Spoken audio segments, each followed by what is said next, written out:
Bismillahirrahmanirrahim. Assalamu alaikum students. Let's see the poem of our 10th standard English course book, unit number 4.1, The World is Mine. The poem is written by Joy Lovelet Crawford. The title itself conveys the central message of the poem that we must be always thankful to God's blessings. यानी इस poem का title ही इसकी मरकज़ी ख्याल को बयान करता है कि हमें हमेशा खुदा की रहमतों का शुक्रगुजार होना चाहिए and satisfied with our possessing, और हमारे पास जो पजेसिंग्स है, मिल्कियतें हैं, उससे हमें मुतमईन होना चाहिए. When we are always thankful to God for all the good things we are endowed with, जो हमें एंडोड विथ हुई है. एंडोड का मतलब है अता करदा. जब हम खुदा की दी हुई नेमतों का शुक्र अदा करते हैं, then the world and its joys are ours, तो दुनिया और उसकी तमाम खुशियाँ हमारी हैं. यानी अगर हम ये हमारे पास मौजूद नेमतों का शुक्र अदा करते हैं और ये समझते हैं उस बात को कि ये हमारे लिए बहुत कीमती है, तो हमें ये समझता है कि वो नेमतें जो है वो बहुत सारे दूसरे लोगों को मुयस्सर नहीं होती. Dear students, let's start the poem. The world is mine. The poetess कहती है, Today on a bus, I saw a lovely girl. आज बस में मैंने एक खूबसूरत लड़की देखी. With silken hair, जिसके रेशमी बाल थे. I envied her. राइटर कहती है कि मुझे envied का मतलब है was jealous, यानी मुझे बहुत जलन हुई. She seemed so gay.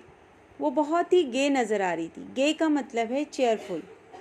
सीम दिखाई देना. शी सीम सो गे, वो बहुत ही चेयरफुल यानी मसरूर दिखाई दे रही थी. And I wished I was so fair, और मैंने उसको देख के विश की कि काश मैं भी इतनी खूबसूरत होती. When suddenly she rose to leave, जब अचानक शी रोज़ राइस का पास्ट टेंस है. रोज़ का मतलब है उठना. लीव जाने के लिए, जब वो वहाँ से जाने के लिए उठी. आई सॉ हर होबल डाउन द आइल, मैंने देखा. सॉ ये सी का पास्ट टेंस है, ये वर्ब है. इससे पहले हमने रोज़ देखे. ये राइस का पास्ट टेंस है, ये वर्ब फॉर्म है. आई सॉ हर होबल डाउन द आइल. होबल डाउन का मतलब है वॉक विथ लिम्ब, यानी लंगड़ कर चलना. और aisle means passage between two rows of seats, दो कतारों के दरमियान की जगह. हमने बस में अक्सर दो सीट के दरमियान की जो स्पेस देखें उसको आइल कहते हैं. ओ गॉड फॉरगिव मी, उसे देखकर मुझे लगा कि गॉड मुझे फॉरगिव कर दो. फॉरगिव करने का मतलब है माफ़ करना. व्हेन आई वाइन, जब मैं कोई वाइन करूं. वाइन का मतलब है कंप्लेंट करना. इन अ क्राइंग टोन, कंप्लेंट शिकायत करना. अगर मैं कोई शिकायत करूं तो मुझे माफ़ कर दो. आई हैव टू लेग्स, उस वक्त मुझे एहसास हुआ कि आई हैव टू लेग्स, मेरे पास दो पैर हैं. द वर्ल्ड इज़ माइन, ये दुनिया मेरी है. And then I stop to buy some sweets. Poet कहती है कि उसके बाद मैं रुक गई. टू बाय सम स्वीट्स, कुछ मिठाइयाँ खरीदने के लिए. The lad who sold them had such charm, जो लेड का मतलब है लड़का. हु सोल्ड दैम, जो उन्हें सोल्ड कर रहा था.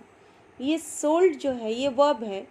सेल प्रेजेंट टेंस है, ये सोल्ड उसका पास्ट टेंस है. The lad who sold them had such charm, उसके चेहरे पे बहुत चार्म था, दिलकशी थी. लेड यानी लड़का. वो लड़का जो उन मिठाइयों को सोल्ड कर रहा था उसके चेहरे पे बहुत चार्म था. आई टॉक्ड विथ हिम, मैंने उसके साथ टॉक किया, बातें की. ही सीम्ड सो काम, वो बहुत पुरसुकून था. And if I were late, और मुझे कुछ देर होती, it would do no harm, तो उसमें कोई हर्ज नहीं था. एंड एज आई लेफ्ट, और जब मैं वहाँ से रवाना हुई. लेफ्ट ये वर्ब है और लीव का पास्ट टेंस है. ही सेड टू मी, उसने मुझसे कहा. I thank you, you have been so kind, मैं तुम्हारा शुक्रिया अदा करता हूँ, तुम बहुत काइंड हो, रहम दिल हो। It's nice to talk with folks like you. It's nice, it's ये फुल फॉर्म है, शॉर्ट फॉर्म है इट इज़ का। विथ फोक्स, फोक्स का मतलब है पीपल, लोग। It's nice to talk with folks like you. आपके जैसे लोगों से बातचीत करके बहुत अच्छा लगा। यू सी, देखो, आई एम ब्लाइंड, मैं अंधा हूँ। O God forgive me when I whine. उस वक्त पोएटेस कहती है, गॉड मुझे फॉरगिव कर दो, व्हेन आई वाइन, जब मैं कोई कंप्लेंट या शिकायत करूं। आई हैव टू आइज़, मेरे पास दो आँखें हैं। द वर्ल्ड इज़ माइन, दुनिया मेरी है। Later, walking down the street, I saw a child with eyes of blue. Later, उसके बाद पोएटेस वहाँ से वॉकिंग डाउन द स्ट्रीट, सड़क से आगे की तरफ गई। आई सॉ अ चाइल्ड, वो कहती है उसने देखा एक child with eyes of blue, जिसकी आंखें ब्लू कलर की थी। He stood and watched, stood ये वर्ब है, स्टैंड का पास्ट टेंस है। He stood and watch the others play, वो खड़ा था और दूसरों को वॉच कर रहा था, प्ले करते हुए, खेलते हुए। इट सीम्ड, ऐसा लगता था, he knew not what to do, वो नहीं जानता है कि वॉट टू डू, क्या करना है। न्यू वर्ब है, नो का पास्ट टेंस है। I stopped a moment, poetess कहती है वो थोड़ी देर रुकी, मोमेंट यानी लम्हे के लिए। देन आई सेड, तब मैंने कहा, why don't you join the others dear, तुम दूसरों के साथ क्यों नहीं ज्वाइन करते हो dear. He looked ahead without a word, वो लड़का आगे की तरफ देखता रहा बगैर कुछ कहे। एंड देन आई न्यू, और फिर मुझे लगा, ही कुड नॉट हियर, वो नहीं सुन सकता है। O God forgive me when I whine, उस वक्त पोएटेस ने फिर गॉड से माफ़ी मांगी कि ओ गॉड फॉरगिव मी, मुझे माफ़ कर दो गॉड, व्हेन आई वाइन, जब मैं कोई वाइन करूँ, कंप्लेंट करूँ। I have two ears, the world is mine, मेरे पास दो कान हैं, ये दुनिया मेरी है। With legs to take me where I will go, last stanza में, आखिरी स्टैंजा में पोएट ने पोएम का बहुत अच्छी तरह से खुलासा किया है कि इंसान को किस तरह अपनी मयसर नेमतों का शुक्रगुजार होना चाहिए।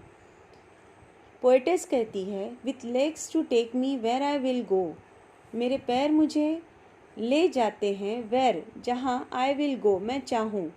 With eyes to see the sunset glow, आँखों के साथ मैं सनसेट का ग्लो करते हुए चमकदार नज़ारा देख सकती हूँ। विथ ईयर्स टू हियर, कानों से सुन सकती हूँ। वॉट आई वुड नो, जो मैं जानना चाहूँ। O God forgive me when I whine, O God मुझे माफ़ कर दो जब मैं कंप्लेंट करूँ, शिकायत करूँ। आई एम ब्लेस्ड, मुझ पर बहुत रहम हुआ है, रहमत हुई है। इंडीड, हकीकत में। द वर्ल्ड इज़ माइन, ये दुनिया मेरी है। शुक्रिया, थैंक यू।